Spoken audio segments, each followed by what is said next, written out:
Assalamualaikum warahmatullahi wabarakatuh. Selamat pagi anak-anak. Nah, menyambung materi part 2, kita akan membahas part 3, yaitu mengenai potensi kemaritiman Indonesia. Jadi, maritim berasal dari maritime yang berarti navigasi atau bahari. Nah, di sini kita akan membahas khusus mengenai potensi laut yang ada di Indonesia. Jadi untuk luas laut Indonesia sendiri mencakup 2/3 dari seluruh luas wilayah Indonesia, yaitu sekitar 5,8 juta kilometer persegi.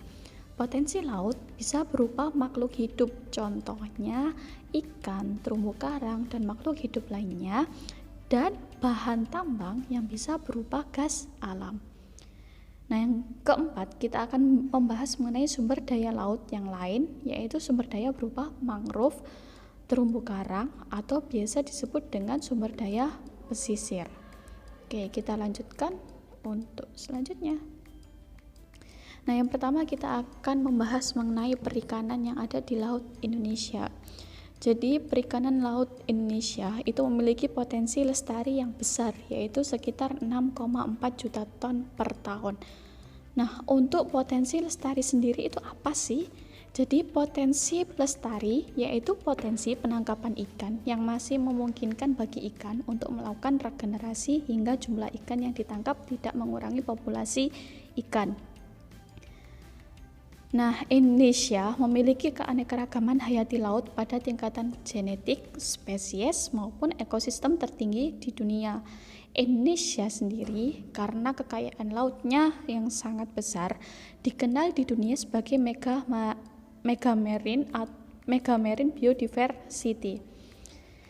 Nah, jumlah tangkapan yang diperbolehkan di Indonesia itu sekitar 80% dari potensi lestari atau sekitar 5,12 juta ton per tahun. Nah, untuk perikanan laut di Indonesia itu terlihat adanya perbedaan sebaran potensi ikan secara umum antara wilayah Indonesia bagian barat dan timur. Untuk wilayah Indonesia bagian barat biasanya ukuran ikannya lebih kecil, dan untuk wilayah Indonesia bagian timur itu biasanya ikannya berukuran besar, lebih besar. Oke, kita akan bahas selanjutnya. Nah, ini contoh dari perikanan laut. Jadi yang dimaksud dengan perikanan laut itu perikanan yang dihasilkan dari laut. Oke, next. Nah, yang kedua kita akan bahas mengenai perikanan darat, perikanan yang ada di darat.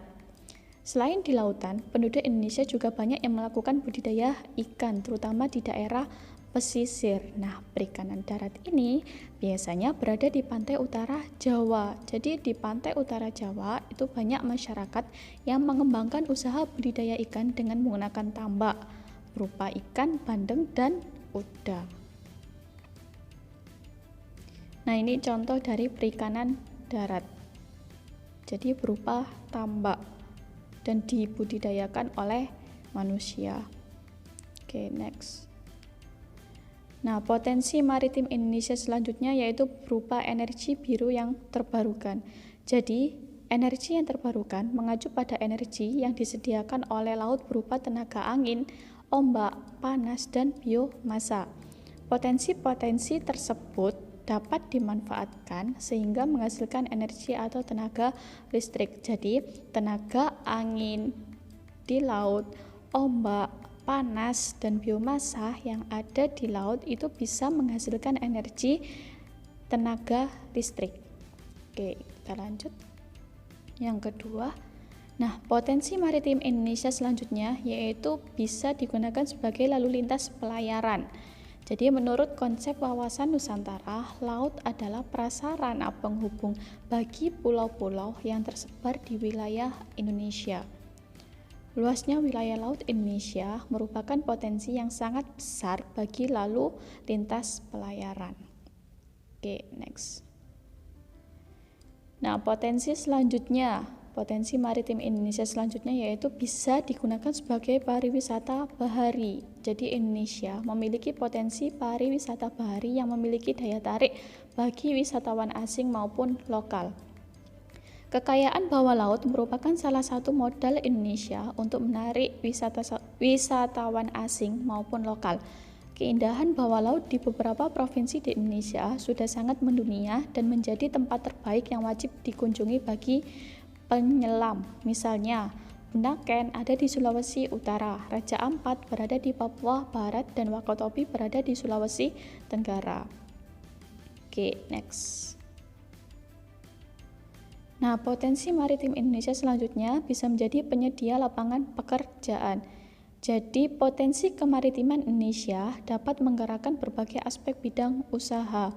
Bidang-bidang usaha yang muncul terkait potensi kemaritiman antara lain usaha penangkapan ikan, perdagangan ikan, industri galangan kapal, pertambangan, industri pengolahan hasil perikanan, industri bioteknologi kelautan, industri jasa perhubungan laut, industri pariwisata, dan tenaga kerja pelaut. Oke, lanjut. Nah, selanjutnya kita akan membahas mengenai hutan mangrove, yaitu sumber daya laut yang berada di pesisir. Pesisir itu pinggir laut, pantai. Nah, hutan mangrove atau hutan bakau itu merupakan tipe hutan yang berada di daerah pasang surut air laut. Fungsi hutan mangrove itu terdapat dua fungsi. Yang pertama fungsi ekologis dan yang kedua fungsi ekonomis. Nah, ini untuk masing-masing fungsi. Yang pertama fungsi ekologis di sebelah bagian kiri dan fungsi ekonomis sebelah kanan. Untuk fungsi ekologis yang pertama, hutan mangrove bisa menjadi habitat atau tempat hidup binatang laut untuk berlindung. Yang kedua, bisa digunakan sebagai habitat untuk mencari makan dan berkembang biak. Yang ketiga, melindungi pantai dari abrasi air laut. Untuk fungsi ekonomis yang pertama, bisa dimanfaatkan sebagai kayu bakar dan arang. Yang kedua, bahan pembuat kertas. Yang ketiga, dihuni oleh beragam jenis fauna yang bernilai ekonomis, misalnya udang dan jenis ikan lainnya yang dapat ditangkap oleh manusia dan bisa dijual. Oke, selanjutnya. Nah, ini merupakan sebaran hutan mangrove di Indonesia. Jadi, hutan mangrove di Indonesia biasanya tersebar di yang pertama, timur Pulau Sumatera dengan luas sekitar 417.000 hektar. Yang kedua, berada di utara Pulau Jawa dengan luas sekitar 34,4.000 hektar. Yang ketiga, di sepanjang pesisir Pulau Kalimantan dengan luas sekitar 165.000 hektar. Yang keempat, berada di pesisir Pulau Sulawesi dengan luas sekitar 53.000 hektar. Yang kelima, berada di pesisir sebelah selatan Papua dan beberapa pulau kecil lainnya dengan luas sekitar 3,7 juta hektar. Oke, selanjutnya.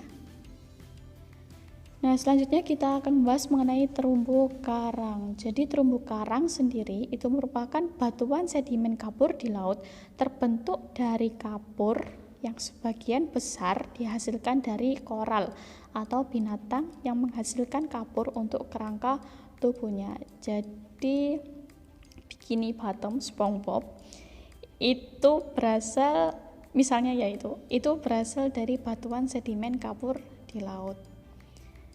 Nah, Indonesia merupakan negara yang memiliki terumbu karang terluas di dunia, mencapai 284,3 ribu kilometer persegi atau setara dengan 18% dari terumbu karang yang ada di seluruh dunia.